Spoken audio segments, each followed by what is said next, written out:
Hi అండి, welcome back to my channel not foodie. ఈరోజు recipe వచ్చేసి చికెన్ పకోడాని చేస్తున్నానండి. ఇది చాలా టేస్టీగా రావాలంటే ఎలా చేయాలో ఒకసారి చూసేయండి. ముందుగా 1/2 కిలో చికెన్ని ఇక్కడ వాష్ చేసి తీసుకున్నాను. ఇందులో 2 స్పూన్స్ వరకు కారం వేసుకోవాలి, 1/2 స్పూన్ వరకు ధనియాల పొడి, కొంచెం పసుపు, 1 స్పూన్ శనగపిండిని వేసుకోవాలి.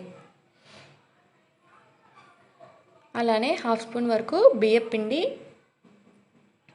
1/2 స్పూన్ వరకు కార్న్ఫ్లోర్, 1/2 స్పూన్ వరకు గరం మసాలా, రుచికి సరిపడేంత సాల్ట్, 1 స్పూన్ పెరుగు వేసుకోవాలి. అలానే సన్నగా తరిగిన కొత్తిమీర, నిమ్మరసం కూడా పిండుకొని 1 స్పూన్ అల్లం వెల్లుల్లి పేస్ట్ కూడా వేసుకోవాలి. ఇందులో నీళ్ళు పోయకుండా బాగా మిక్స్ చేసుకొని 1 గంట సేపు పక్కన పెట్టుకోవాలండి.